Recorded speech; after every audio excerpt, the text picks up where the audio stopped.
मैं सुरजीत सिंह आपकी राजस्थान के इतिहास की कक्षा के अंदर आपका क्या करता हूँ, स्वागत करता हूँ। आज अपने इस क्लास के अंदर अजमेर के चौहानों का क्या करेंगे, अध्ययन करेंगे। पीछे वाली क्लास के अंदर मैंने आपको बताया था कि अजमेर के चौहानों का जो संस्थापक है वो कौन था, अजय राज चौहान। आप अलग से नहीं कहना भी अजय राज चौहान कोई अलग कोई चौहान है, ये वासुदेव चौहान के वंशजों में से ही क्या निकला हुआ एक राजा है। इसका पिता था पृथ्वीराज चौहान फर्स्ट। कौन था, पृथ्वीराज चौहान फर्स्ट। तो अजमेर के चौहानों की अगर अपने बात करते हैं तो अजमेर के चौहानों की जो स्थापना हुई थी वो हुई थी 1113 ईस्वी के अंदर और ये चलते हैं 1192 तक, यानी तराइन के सेकंड युद्ध तक अजमेर के चौहानों का क्या बनेगा, अभी एक शासन पीरियड बनेगा। तो अजमेर के चौहानों का संस्थापक कौन था, अजय राज चौहान था। तो दशरथ शर्मा के अनुसार अगर बात की जाए तो अजमेर के चौहानों का प्रथम प्रतापी राजा कौन था, अजय राज चौहान था। तथा चौहानों के शासन काल का जो आरंभी काल है वो अजय राज चौहान का स्वर्ण काल है। और अजमेर के चौहानों का जो स्वर्ण काल है, मतलब सबसे ज़्यादा तरक्की साम्राज्य विस्तार किया था, वो किया था विश्वदेव चौहान के शासन काल के अंदर, जिसे विग्रह चतुर के नाम से जाना जाता है। तो पहले अपने कौन सा राजा कर देते हैं, अजय राज चौहान। कौन, अजय राज चौहान, जिनका समय है 1113 से लेकर 1133 ईस्वी तक में। जो अजय राज चौहान है इसको अजय राज चक्री के नाम से जाना जाता है। क्यों, क्योंकि इसने चौहानों का बहुत ज़्यादा क्या किया था, विस्तार किया था। इस कारण इसको क्या बोलते हैं, अजय राज चक्री के नाम से जाना जाता है। अजय राज जो चौहान था इसके शासनकाल के अंदर चांदी के सिक्कों का क्या हुआ, चलन हुआ। उन चांदी के सिक्कों का नाम था अजय राज या अजय प्रिय, और दूसरे सिक्के का नाम था द्रोसम। क्या नाम था, द्रोसम। इसके सिक्के का क्या था, नाम था। जो अजय राज चौहान था इसका समकालीन गुजरात का चालुक्य राजा था मूलराज द्वितीय। कौन था, मूलराज द्वितीय। अजय राज चौहान जब अजमेर की गद्दी पे बैठा है तो इसका समकालीन मालवा का राजा था नरवर्मन। कौन था, नरवर्मन। और इसका सेनापति था सुलहन। क्या नाम था, सुलहन। ठीक है। इस अजय राज चौहान ने क्या किया, चालुक्य राजा मूलराज सेकंड को क्या कर दिया था, हरा दिया। इसने मालवा के राजा नरवर्मन के सेनापति किसको हराया भाई, सुलहन को हराया। इस नरवर्मन को हराने के बाद इसने क्या चलाया, अजय प्रिया द्रोसम के नाम के क्या चलाए भाई, सिक्के, जिसके ऊपर इसने नाम लिखा सोमलेखा या कौन भाई, सोमलवती। सोमलेखा या सोमलवती कौन थी, वो अजय राज चौहान की क्या है जी, पत्नी है। इस अजय राज चौहान ने क्या किया, इन जीत के उपलक्ष्य में अजमेर के अंदर एक दुर्ग बनाया। उस दुर्ग का नाम रखा अपने नाम के ऊपर अजय राज दुर्ग भी। और जो पहाड़ी थी, जिस पहाड़ी पे बनाया था, उस पहाड़ी का नाम क्या था भाई, गठ बीठली। तो इस दूसरा नाम क्या हो गया, अजय राज दुर्ग का दूसरा नाम क्या हो गया, गठ बीठली दुर्ग। बाद में मेवाड़ का एक राजा आया, पृथ्वीराज सिसोदिया जी। कौन आया, पृथ्वीराज सिसोदिया। इस पृथ्वीराज सिसोदिया ने अपनी पत्नी ताराबाई के लिए इस दुर्ग में कुछ और कार्य करवाए और अजय राज दुर्ग का नाम क्या कर दिया, तारागढ़ दुर्ग कर दिया गया। राजस्थान के अंदर एक दूसरा तारागढ़ दुर्ग बूंदी के अंदर है। उसको तारागढ़ इसलिए कहते हैं क्योंकि उसकी आकृति कैसी है भाई, तारे जैसी है। राजस्थान में अर्धचंद्राकार झील कौन सी है भाई, पुष्कर है। राजस्थान में अर्धचंद्राकार अर्धचंद्राकार जिला कौन सा है? सीकर है। और राजस्थान में अर्धचंद्राकार आकृति की सिक्के मोहरें मिली है बालाथल सभ्यता उदयपुर के अंदर। अब अपने दोबारा बात करते हैं जो अजय राज चौहान ने दुर्ग बनाया, अजय राज दुर्ग, इसको गठबिठली दुर्ग भी कहते हैं। पृथ्वीराज सोधिया ने अपनी पत्नी के लिए और इसके अंदर रूम बनवाए, महल बनाए, इस कारण इसको क्या बोलते हैं? तारागढ़ दुर्ग कहते हैं। इसका अन्य नाम है अरावली का अरमान। अरावली का क्या? अरमान। राजस्थान का हृदय इस दुर्ग के और क्या है भाई? अन्य नाम है भाई।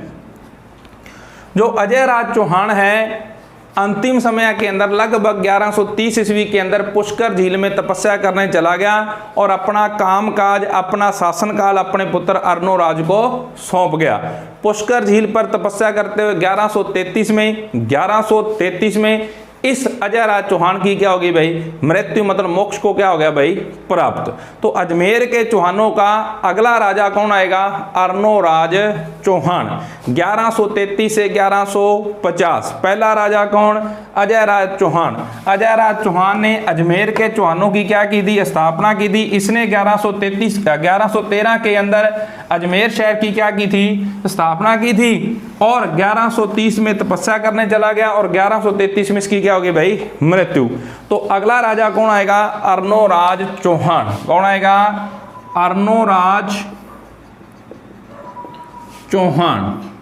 तो अर्नोराज चौहान जो है इसका शासनकाल है 1133 से लेकर 1150 तक भी।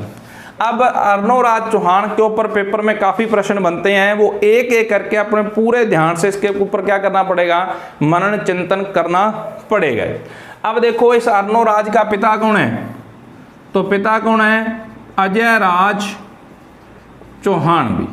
तो अजय राज चौहान ने क्या किया था? चालुक्य राजा किसको हराया था? मूलराज सेकंड को। किसको हराया था? मूलराज सेकंड को क्या किया था? हराया था। तो मूलराज सेकंड के जो वंशज होंगे वो अर्नोराज के साथ संघर्ष तो करेंगे भाई। तो जब ये राजा बनता है तो इसके सामने सबसे बड़ी समस्या क्या है भाई? चालुक्य राजाओं के साथ क्या करना है? संघर्ष करना है। तो इस अर्नोराज का पिता कौन है? अजय राज चौहान है। अब बात करते हैं, इसकी पत्नी थी कंचन देवी। क्या नाम था? कंचन देवी। इसे हिस्ट्री के अंदर देवल देवी के नाम से भी जाना जाता है। तो इस अर्नोराज का पिता क्या हो गया भाई? अजय राज चौहान। इसकी पत्नी कौन है? कंचन देवी या कौन है? देवल देवी। अब देखो इसके पुत्र भी। इसका पुत्र है जिसका नाम है सोमेश्वर। कौन है? सोमेश्वर। इसका पुत्र है जगदेव। इसका पुत्र है विश्वदेव। इसका पुत्र है अपराज्ञा देव। इसका एक और पुत्र है नागार्जुन। क्या नाम है? नागार्जुन। और एक पुत्री है जलन। मैं नाम इसलिए बता रहा हूं क्योंकि आगे चलकर इनका कोई ना कोई प्रश्न बनेगा, यानी हिस्ट्री में कुछ ना कुछ इनका योगदान है।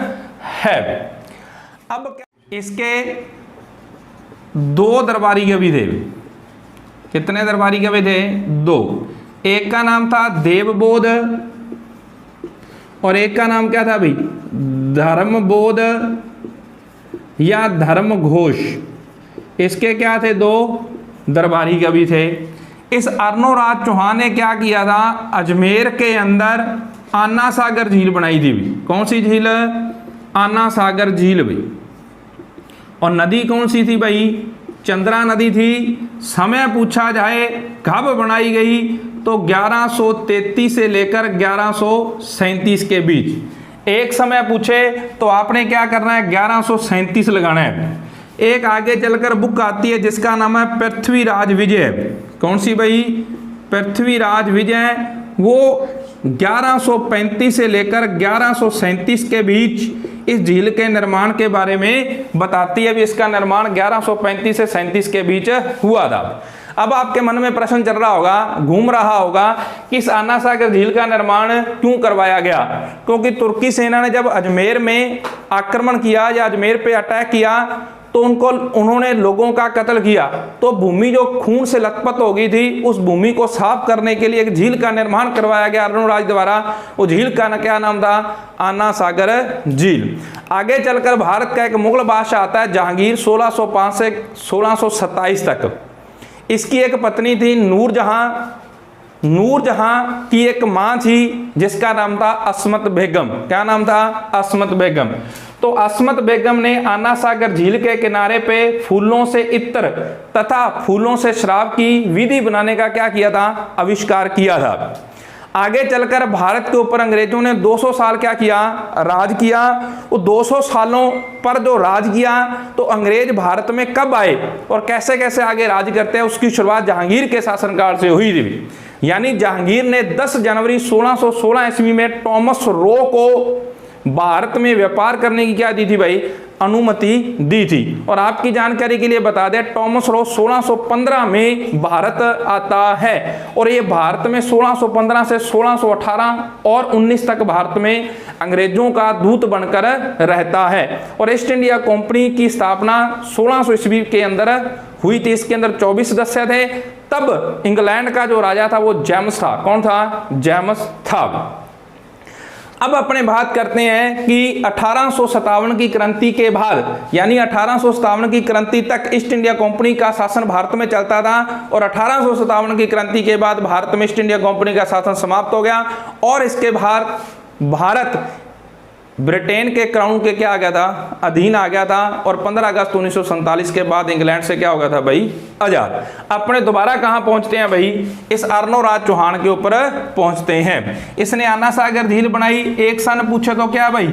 1137। नदी पूछे तो चंद्रा। समय पूछे तो 1133 बता, 1133 से 1137 के बीच। बार बार बता रहा हूं, एक पूछे तो 1137। ये अर्नोराज चौहान था, ये शैव संप्रदाय से रिलेटिव था, यानी ये किसको पूछता था भाई? शिव को। परंतु इसने क्या किया था? अजमेर के अंदर विष्णु के लिए क्या बनाया था? एक मंदिर बनाया था। उस मंदिर का क्या नाम था? वराह मंदिर। यानी इसका संप्रदाय तो कौन सा है? शैव। लेकिन ये विष्णु यानी वैष्णव संप्रदाय के लिए वराह मंदिर कहां बना रहा है भाई? अजमेर के अंदर। कौन बना रहा है? अर्नोराज चौहान। अब अपने बात करते हैं कि अर्नोराज चौहान ने कौन सा युद्ध किया, किसके साथ किया, उसका परिणाम क्या निकला। अब मैंने शुरू में बताया था जब अर्नोराज अपने शुरू किया था कि इसका जो पिता था अजय राज चौहान, इसने चालुक्य राजा अजमेर के किसको हराया था? मूलराज सेकंड को हराया था। अब मूलराज सेकंड का एक पुत्र था सिद्धराज जयसिंह। क्या नाम था? सिद्धराज जयसिंह। और इसका पुत्र था कुमारपाल। क्या नाम था? कुमारपाल। और इसकी एक पुत्री थी कांचन देवी। क्या नाम था? कांचन देवी। इसी को मैंने पहले बताया था देवल देवी के नाम से जाना जाता है। अब इस सिद्धराज जयसिंह ने क्या किया? 1134 में अर्नोराज पर क्या कर दिया? आक्रमण कर दिया। इस आक्रमण का परिणाम क्या निकला कि अर्नोराज क्या रहा भाई? विजेता रहा। अर्नोराज क्या रहा? विजेता जी। अर्नोराज क्या रहा? विजेता। विजेता होने के बाद 1134 में अर्नोराज और सिद्धराज जयसिंह के बीच क्या हुआ? समझौता हुआ, संधि हुई। इस संधि के तहत क्या हुआ कि सिद्धराज जयसिंह ने अपनी बेटी कंचन देवी की शादी किसके साथ कर दी? अर्नोराज के साथ कर दी। चलो अब कहानी खत्म। अब क्या हुआ? समय आया 1142 ईस्वी का। तो कंचन देवी और अर्नोराज, कंचन देवी कौन है? अर्नोराज, आपस में खेल रहे हैं। क्या खेल रहे हैं? पासा खेल रहे हैं। आपको कैसे पता चला ये पासा खेल रहे थे? तो एक बंदा आता है जयसिंह सूरी भी। कौन आता है? जयसिंह सूरी। सिद्धराज जयसिंह और है, जयसिंह सूरी कोई और है। इसने एक बुक लिखी है प्रबंध कोश। कौन सी पुस्तक? प्रबंध कोश। तो प्रबंध कोश पुस्तक ये कहती है कि आपस में पासा खेल रहे थे और खेलते खेलते मजाक में एक दूसरे वंश पे क्या करने लगे भाई? कटाक्ष करने लगे। और कंचन देवी गुस्सा मान गई। क्या मान गई? गुस्सा मान गई। तो कंचन देवी ने क्या किया, अपने भाई कुमारपाल को कहा कि आप अर्णोराज पर क्या करो भाई, आक्रमण करो। तो कुमारपाल ने क्या किया, 1145 ईस्वी में अर्णोराज पर क्या कर दिया भाई, आक्रमण। और कुमारपाल क्या है भाई, कुमारपाल है चलुक्या राजा, और चलुक्या वंश कहाँ का है भाई, गुजरात के अहिलवाड़ा का। आक्रमण कर दिया, अर्णोराज हार गया। अर्णोराज क्या हो गया, हार गया। हारने के बाद इसने क्या किया, अपनी बेटी जल्हन, क्या नाम था, अपनी बेटी जल्हन की शादी किससे कर दी भाई, कुमारपाल से। किससे कर दी भाई, कुमारपाल से। और एक अर्णोराज का पुत्र था, शुरू में आपको बताया था इस क्लास में कि इसका पुत्र था सोमेश्वर। क्या नाम था, सोमेश्वर। शादी किसके साथ कर दी जल्हन, कुमारपाल के साथ। सोमेश्वर को किसके दरबार में छोड़ा भाई, कुमारपाल के पास। आगे चलकर 1166 से 1177 ईस्वी तक सोमेश्वर चौहानों का क्या बनेगा, राजा। तो आपसे प्रश्न पूछा जाएगा सोमेश्वर ने किस चलुक्य राजा के दरबार में काम किया है, तो ये कौन है, कुमारपाल। और दूसरा है जयसोम। कौन होगा, जयसोम भाई। ये दोनों ही चलुक्य क्या है भाई, राजा है। आगे क्या हुआ, 1150 में अर्णोराज के पुत्र जगदेव ने अर्णोराज की क्या कर दी भाई, हत्या। यानी अर्णोराज के पुत्र जगदेव ने अर्णोराज की क्या कर दी, हत्या। कब कर दी, 1150 में। तो चौहानों का पितृहंता कौन है, जगदेव। कौन है, जगदेव। तो अजमेर के चौहानों का अगला राजा कौन बनेगा, जगदेव। और जगदेव का शासनकाल है 1150 से 1153 तक। इस जगदेव की हत्या इसके ही भाई बीसल देव ने कर दी भी। किसने कर दी, बीसल देव, जिसे विग्रहराज चतुर्थ के नाम से जाना जाता है। तो इस बीसल देव ने जगदेव की क्या कर दी, हत्या। तो चौहानों का भाई हंता कौन है, भाई हंता कौन है भाई, बीसल देव। हत्या किसकी हो रही है, जगदेव। और कब हो रही है, 1153 के अंदर। तो चौहानों का फिर अगला राजा आएगा कौन, बीसल देव चौहान। बीसल देव चौहान मरेगा तो इसका बेटा आएगा पृथ्वीराज चौहान द्वितीय। वो मरेगा तो आएगा सोमेश्वर। सोमेश्वर मरेगा तो कौन आएगा, पृथ्वीराज चौहान तृतीय। तो अजमेर के चौहानों का अंतिम राजा कौन होगा, पृथ्वीराज चौहान तृतीय। आपका बहुत बहुत धन्यवाद।